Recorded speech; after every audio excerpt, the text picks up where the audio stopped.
মানুহক হহাটো একেবাৰে সহজ, কিন্তু যিগৰাকী মানুহক হাঁহিছে, তেওঁ যিটো স্থিতি কষ্ট কৰি আহি আজি পাইছে, সেই স্থিতিটো পোৱাটোহে জটিল। গতিকে নাপায় কেতিয়াও কাকো উপলুঙা কৰিব হাঁহিবৰ কাৰণে, কাৰণ ভগৱান আছে, ভগৱানে তাৰ প্ৰত্যুত্তৰ দিবই প্ৰত্যেককে, সেইটো কথা। আৰু এয়া হৈছে মোৰ অফলাইন কাটিং ক্লাছৰ দৃশ্য।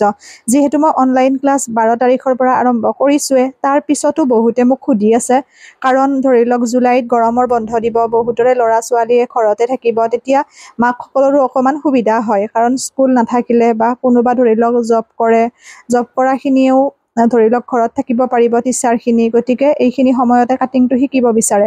সেইবাবে মোক সুধিছে, যিহেতুকে মই কথাষাৰ কৈ দিছোঁ, মই কৰিম ক্লাছটো আপোনালোকৰ সুবিধাৰ অৰ্থে, বা হয়তো ময়ো এই কামটোৰ লগত বেছিদিন জড়িত হৈ থাকিব নোৱাৰিব পাৰোঁ, কাৰণ যিহেতুকে মোৰো অকণমান গন্তব্যস্থান বেলেগ বা ধৰি লওক লক্ষ্য বেলেগ।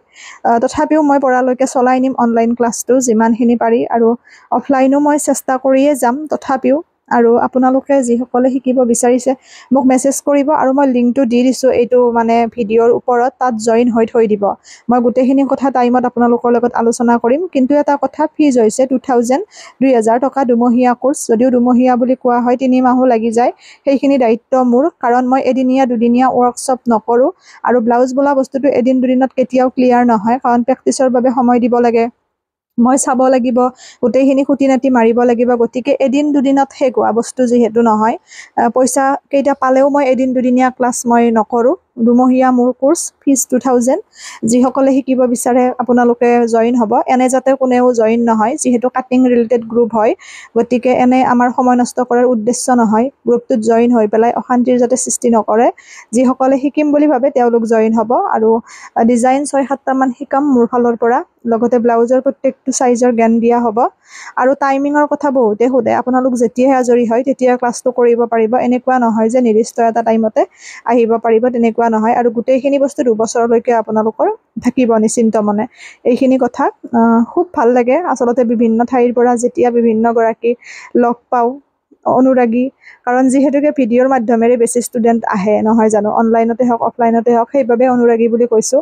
আৰু কিবা এটা যেতিয়া নিজে কৰিব বিচাৰে, সেই বস্তুটো মোৰ বহুত বেছি ভাল লাগে। আৰু ভিডিঅ' বনোৱাৰ আৰম্ভণিতে মোৰ উদ্দেশ্য সেইটোৱে আছিল, যাতে মোৰ ভিডিঅ'ৰ পৰা কোনোবা এগৰাকী হ'লেও উপকৃত হ'ব পাৰে। অৱশ্যে অনলাইন কাটিঙৰ কথা মই কোনোদিন ভবা নাছিলোঁ, অফলাইন আছিল বা মই নিজে অৰ্ডাৰ লওঁ, সেইটো বেলেগ কথা, কিন্তু অনলাইনতো যে ইমান বেছি মৰম দিব আৰু আপোনালোকে ইমান ধুনীয়াকৈ পাৰিছে, নিজৰ চিলোৱাৰ লগতে অৰ্ডাৰসমূহ লৈছে, মোৰ দেখি বহুত বেছি ভাল লাগিছে। আৰু সেইখিনিতে আত্মবিশ্বাস আচলতে গঢ়ি উঠে।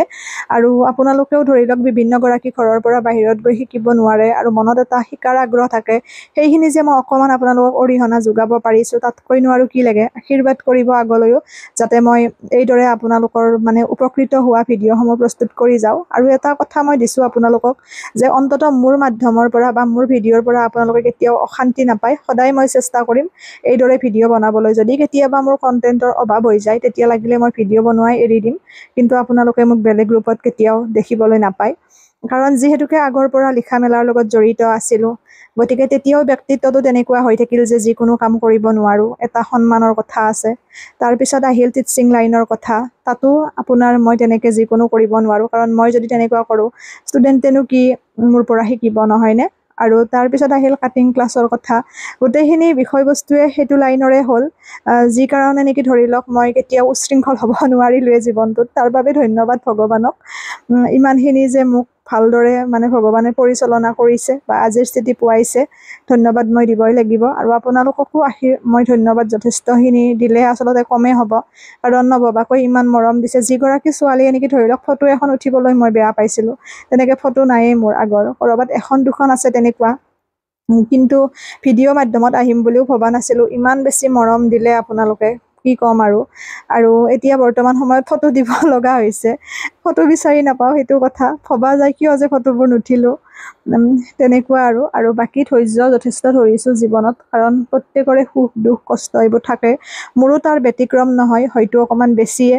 কিছুমান কথা হয়তো প্ৰকাশ কৰিলেও আপোনালোকে উপলব্ধি কৰিব নোৱাৰিব, আৰু সেইবাবেই মই কওঁ 5 বা 10 মিনিটৰ ভিডিঅ' এটা চাই পেলাই কোনেও কাকো বুজিব নোৱাৰে। যিখিনি মানুহ ধৰি লওক মোৰ তাত ৰেগুলাৰ আহে, তেওঁলোকে অৱশ্যে বুজা হৈছে মোৰ কষ্টখিনি বা মোৰ সমস্যাখিনি, সেইটো কথা একো নাই। সেইখিনি নেওচি আগুৱাই যাব পৰাটোহে প্ৰকৃত জীৱনৰ মাদকতা। গতিকে সেয়াই আৰু। আৰু ভাল কাম কৰিব লাগে, সৎ পথত থাকিব লাগে, তেতিয়া ভগৱানেও সহায় কৰে বুলি এটা বিশ্বাস আছে মোৰ। কাৰণ যিহেতুকে মই আজিলৈকে বিচলিত হ'ব লগা হোৱা নাই।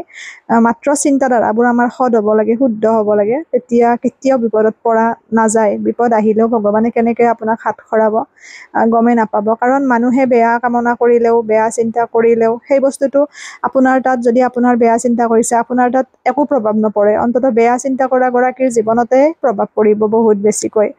সেইবাবে আমি যিমান পজিটিভ চিন্তা কৰোঁ সিমানে আমাৰ জীৱনটোৱে পজিটিভ হ'ব, বা আমাৰ কেতিয়াও মানে বেয়া নহয় তেনেকৈ। যদি আমি অহৰহ বেলেগৰ বেয়া কামনা কৰোঁ, বেয়া চিন্তা কৰোঁ, কুট ৰচনা কৰোঁ, সেই বস্তুটো আপুনি হয়তো ভাবিব পাৰে যে কাৰোবাৰ বেয়া চিন্তা কৰিছোঁ, আনন্দ পাইছোঁ, কিন্তু মূল কথাটো সেই বেয়াটোৱে আপোনাকে বেছি বেয়াকৈ প্ৰভাৱ পেলাই আছে। গতিকে নাপায়, প্ৰত্যেকে ভাল কৰ্মৰে, ভাল চিন্তাধাৰাৰে জীৱনত কাম কৰি যাওক, সকলোৰে ভাল হ'ব। সেইটো কথা। আনক হিংসা কৰাতকৈ, আনক যদি সহযোগিতাও কৰিব নোৱাৰে তথাপিও অন্ততঃ হিংসা কৰিব নাপায়, নিজে সেইখিনি চেষ্টা কৰিব লাগে। ভগৱানে আমাৰ প্ৰত্যেককে কিবা নহয় কিবা এটা প্ৰতিভা দিছে, সেইটো মাথো আমি নিজে বিচাৰি উলিয়াব জানিব লাগিব। আৰু আমি জীৱনত যিমানেই যি হ'বলৈ আশা নকৰোঁ কিয়, ভগৱানে আমাক যিটো কৰিব বিচাৰে সেইটোহে কৰিব। কিন্তু আমি তাৰ কাৰণে চেষ্টা কৰিব লাগিব দিয়কচোন। যিটো সপোন আছে হয়তো সেইটো নহ'লেও তাৰ কাষেৰে যোৱা কিবা এটা বস্তু আমি পাই যাম, তেনেকুৱা। এইবোৰ পদে পদে উপলব্ধি কৰা হয়। আচলতে বয়সে আমাক অভিজ্ঞতা নিদিয়ে, পৰিস্থিতিহে অভিজ্ঞতা দিয়ে। সকলো ভালে থাকিব।